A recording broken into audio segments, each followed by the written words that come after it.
باللہ من الشیطان الرجیم بسم اللہ الرحمن الرحیم۔ سورہ یونس آیت نمبر 101۔ اس میں قوم یونس کے متعلق گفتگو تھی کہ اللہ تعالیٰ نے حضرت یونس علیہ السلام کی قوم کی دعا اور مغفرت آخر وقت میں ان کی قبول کر لی تھی اور اللہ تعالیٰ نے ان سے عذاب ہٹا دیا، اور وما کان لنفس ان تؤمن الا باذن اللہ، کہ زمین پہ کوئی بندہ بھی زیرو جو ایمان کا مکلف ہو، اگر وہ ایمان لا رہا ہے تو وہ اللہ کی اذن سے، اللہ کی مشیت سے، اللہ کے ارادے سے وہ ایمان لاتا ہے۔ اور اللہ فرما رہے ہیں وَيَجْعَلُ الرِّجْسَ عَلَى الَّذِينَ لَا يَعْقِلُونَ، اللہ نے گن کفر کا، شرک کا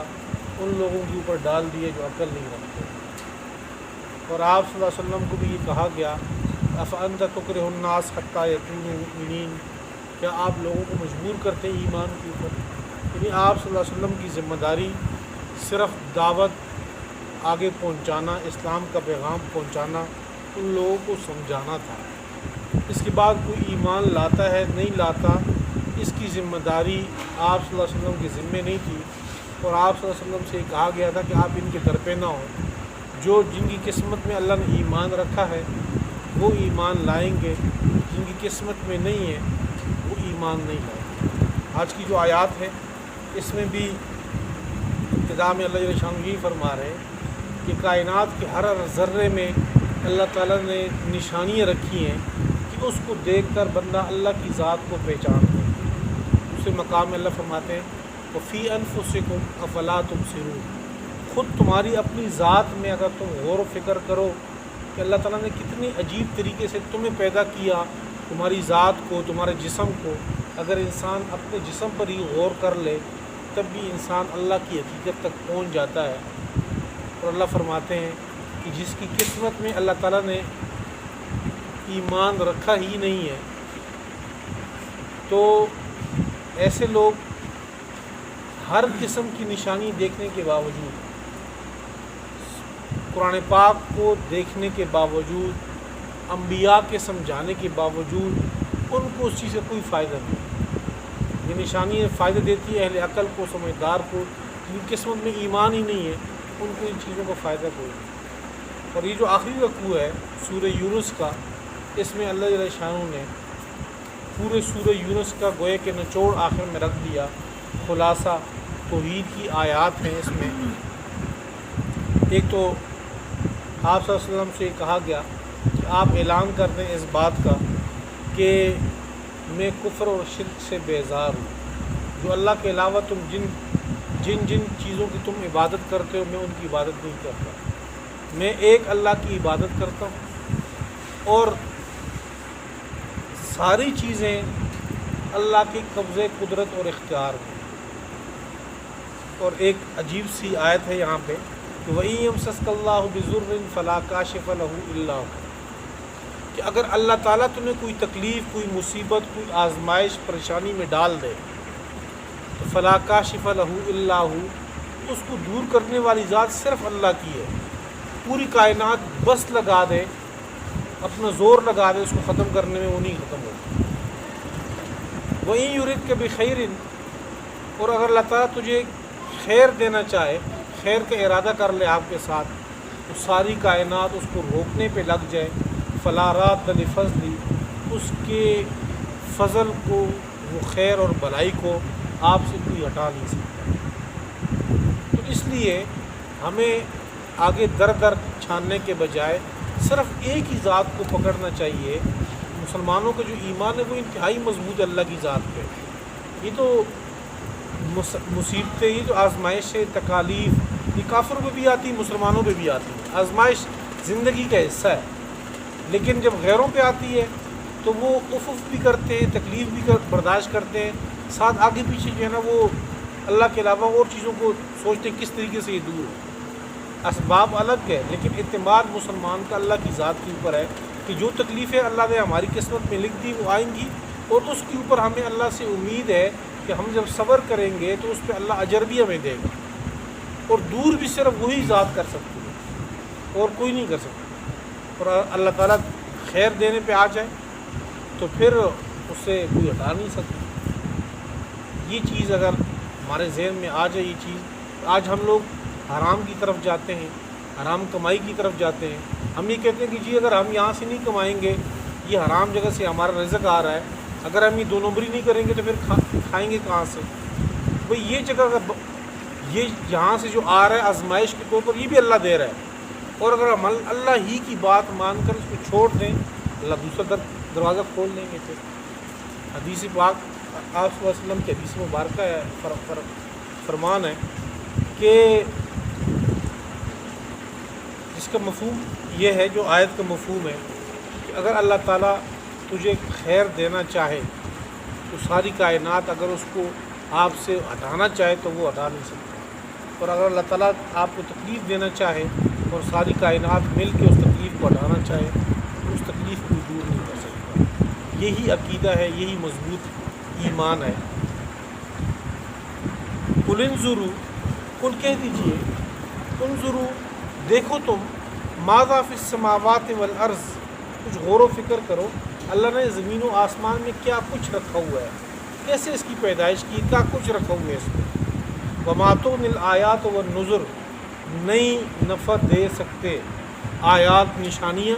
والنذر اور پیغمبر ڈرانے والے، ان قوم، اس قوم کو لا یؤمنون جو ایمان نہیں لائے گی، جو ایمان نہیں لائے گی وہ ہر قسم کی نشانی دیکھنے کے باوجود، پیغمبروں کے سمجھانے کے باوجود ان کو اس چیز کا فائدہ کوئی نہیں۔ فَهَلْ يَنْتَظِرُونَ، یہ لوگ نہیں انتظار کر رہے، إِلَّا مِثْلَ أَيَّامِ الَّذِينَ،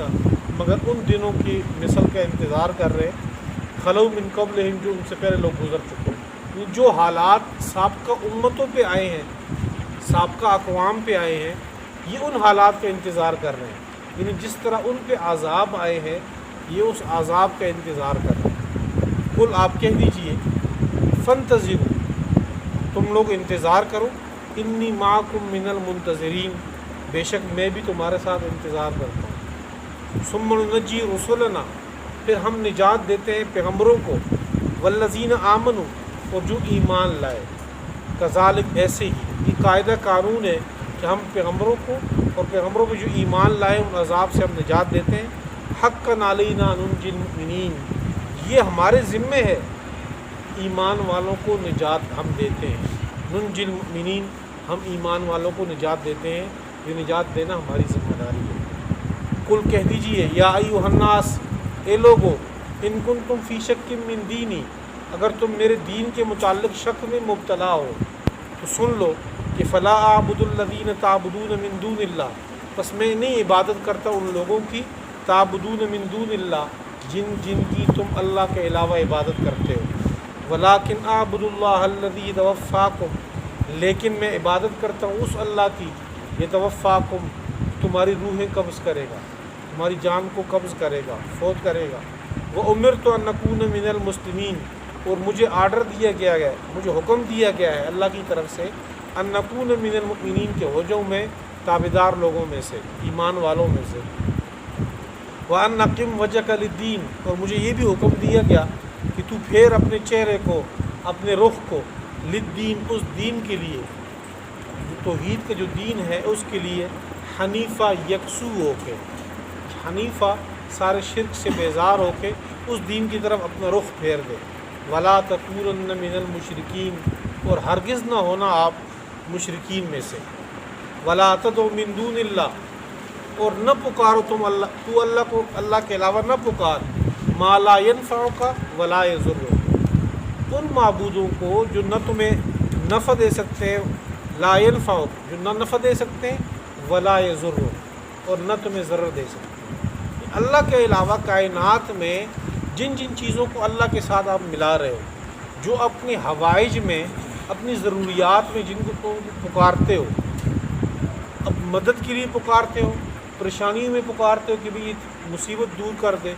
اللہ فرماتے ہیں لا ينفعک ولا یضرک، نہ وہ نفع دے سکتے ہیں نہ نقصان دے سکتے ہیں، ان کے قبضے قدرت میں تو کچھ ہے ہی نہیں، وہ کیا نفع اور نقصان دیں گے۔ البتہ یہ ہے کہ جو ہم لوگ پکارتے ہیں ان کو، یہ پکار ہمیں ضرور ضرورت دے گی دنیا کے لحاظ سے بھی آخرت کے لحاظ سے بھی، کہ جب ہم ان کو اللہ کے علاوہ ان کو پکارتے ہیں تو یہ ہم شرک میں چلے جاتے ہیں، ایمان سارا ضائع، اعمال سارے ضائع ہو جاتے ہیں۔ فَإِن فَعَلْتَ، اگر تو نے یہ کام کیا، فَإِنَّكَ إِذًا مِّنَ الظَّالِمِينَ، بس تو ہو جائے گا اس وقت ظالموں میں سے۔ مطلب آپ دیکھیں یہ کتنی سخت آیت ہے، اس میں مخاطب اللہ کے نبی کی ذات کو کیا گیا ہے، اللہ کے پاک پیغمبر کو یہ کہا گیا کہ اگر آپ نے اللہ کے علاوہ کسی اور کو پکارا تو آپ ظالموں میں سے ہو جائیں گے۔ اور ظاہر بات ہے انبیاء سے شرک کی توقع ہی نہیں ہے۔ ہم نے پیچھے پڑھا تھا 7ویں سپارے میں تقریباً 17 انبیاء کے نام اللہ تعالیٰ نے گنوائے تھے اس رکوع کے اندر، جو تیسرے پاؤ کے بعد اگلے رکوع تھا، وَتِلْكَ حُجَّتُنَا آتَيْنَاهَا، اس رکوع میں 17 انبیاء کے اللہ تعالیٰ نے نام گنوائے اور یہ کہا کہ یہ میرے بندے تھے بزرگ، اگر بالفرض والمحال ان سے بھی شرک ہو جاتا، وَلَوْ أَشْرَكُوا لَحَبِطَ عَنْهُمْ مَا كَانُوا يَعْمَلُونَ، ہم ان کے اعمال بھی ختم کر دیتے، ضائع کر دیتے۔ اللہ تعالیٰ کی کوئی لاڈلا وہ نہیں ہے، جو اللہ تعالیٰ نے قوانین رکھے ہوئے اگر اس قانون کی پابندی کرے گا، پیغمبر ہو یا عام بندہ ہو، تو اللہ تعالیٰ اس کو جزا دیتے ہیں، جیسے کہ اوپر قرآن اللہ تعالیٰ نے ذکر کیا ہے کہ حقاً علینا ننجی المؤمنین، ہماری ذمہ داری ہے کہ ہم اس کو نجات دیتے ہیں۔ اور اگر اس قانون کے مطابق ہلکی سی لغزش بھی ہو تو وہ بھی پھر قابل قبول ہے۔ اب دیکھیں ذرا انبیاء سے گناہ ہوتا ہی نہیں ہے، گناہ کا تصور ہی نہیں ہے انبیاء سے، کیونکہ ہمارا عقیدہ ہے کہ انبیاء سارے معصوم ہیں، 1,24,000 کم و بیش پیغمبر سارے کے سارے معصوم، لیکن حضرت آدم علیہ السلام سے لے کر آخر تک آپ دیکھیں کہ ذرا سی بھی لغزش اگر کہیں پہ ہوئی ہے، ہم گناہ نہیں کہتے اس کو، ہلکی سی لغزش بھی ہوئی ہے، اللہ تعالیٰ نے وہاں بھی گرفت کی ہے کہ آپ سے کیوں ہوئی ہے، آپ سے تو یہ بھی نہیں ہونی چاہیے، تو آپ تو انتہائی قریب ہے میرے۔ اب یہ سورہ یونس میں کل ہم نے واقع پڑھا ہے، حضرت یونس علیہ السلام کو اللہ تعالیٰ نے کہا کہ 3 دن میں عذاب آ جائے گا، تو تیسرے دن جب عذاب کے اثرات دیکھے، حضرت یونس علیہ السلام بغیر آرڈر کے نکل پڑے۔ اب بغیر آرڈر کے نکل جانا اپنی بستی سے، اور وہ بستی ساری مشرک ہے، ساری کافر ہیں بستی والے، اور اس کے اوپر اللہ کا وعدہ بھی آ چکا ہے کہ ان پہ میں عذاب دوں گا، تو اس وقت میں اگر پیغمبر اپنی سوچ کے مطابق نکل جاتا ہے تو اتنی بڑی بات نہیں تھی، لیکن اللہ تعالیٰ کو یہ بات پسند نہیں آئی کہ میرے آرڈر کی بغیر آپ نکلے کیوں، تو جب نکلے ہو تو اس لغزش کے بدلے میں 40 دن تک جو ہے وہ مچھلی کے پیٹ میں رہے، ایک قید میں تنگ سی جگہ پہ۔ آپ تصور کر لیں اتنی تنگ سی جگہ میں ان کو رکھ دی اللہ تعالیٰ نے۔ اور پھر اللہ فرماتے ہیں، عجیب آیت ہے، سورہ صافات کی آیت ہے، اگر وہاں مچھلی کے پیٹ میں حضرت یونس علیہ السلام وہ دعا اور استغفار نہ کرتے، لَلَبِثَ فِي السِّجْنِ، وہ الفاظ جو آتے ہیں عجیب سے کہ ہم قیامت تک مچھلی کے پیٹ میں ان کو رکھتے ہیں، کتنے خطرناک قسم کی مطلب وہ ہے۔ اب یہاں پر آپ صلی اللہ علیہ وسلم کو مخاطب کیا گیا کہ اگر آپ نے شرک کیا، اللہ کے علاوہ کسی اور کو پکارا، آپ ظالموں میں سے ہوں گے۔ اور یقینی بات ہے کہ پیغمبر تو سارے ہی معصوم ہیں، ان سے توقع نہیں ہے۔ اصل اس امت کو ڈرایا گیا ہے کہ جب انبیاء کو اتنا سخت حکم ہو سکتا ہے تو آپ کس بات کی مولی ہو کہ آپ کا شرک ہم معاف کر دیں گے، آپ اللہ کے علاوہ کسی کو پکارو گے تو ہم آپ کو کہیں گے ٹھیک ہے جی کوئی مسئلہ نہیں ہے، ایسا نہیں ہوگا۔ فَإِن فَعَلْتَ، اگر آپ نے یہ کام کیا، فَإِنَّكَ إِذًا مِّنَ الظَّالِمِينَ، تو بس ہو جائیں گے آپ اس وقت ظالموں میں سے۔ یہاں مخاطب اللہ کی نبی کی ذات ہے، لیکن سنایا اس امت کو جا رہا ہے کہ آپ لوگ سدھر جاؤ۔ وَإِن يَمْسَسْكَ اللَّهُ بِضُرٍّ، اور اگر اللہ تعالیٰ تمہیں چھوئے، تمہیں دے کوئی تکلیف، اگر اللہ تعالیٰ کوئی تکلیف تجھے دے دے، فَلَا كَاشِفَ لَهُ إِلَّا هُوَ، بس نہیں دور کرنے والا اس کو إِلَّا هُوَ، مگر اللہ ہی کی ذات، وہ تکلیف اللہ ہی کی ذات دور کرے گی۔ وَإِن يُرِدْكَ بِخَيْرٍ، اور اگر اللہ تعالیٰ کوئی خیر کوئی بھلائی کا ارادہ کر لے آپ کے ساتھ، فَلَا رَادَّ لِفَضْلِهِ، تو اس کے فضل کو کوئی دور کرنے والا نہیں، کوئی ہٹا کے دکھا دے اس کو۔ يُصِيبُ بِهِ من یشاء من عبادی، اللہ اپنا فضل کرتے ہیں اپنے بندوں میں سے جس پر چاہتے ہیں، وہو الغفور الرحیم، اللہ ہی معاف کرنے والے نہایت رحم کرنے والے ہیں۔ یہ آیت کا آخری حصے میں دوبارہ اللہ تعالیٰ نے دہرا دیا کہ اگر کی زندگی میں ایسے معاملات ہو گئے ہوں، کفر اور شرک آپ سے ہو گیا ہو،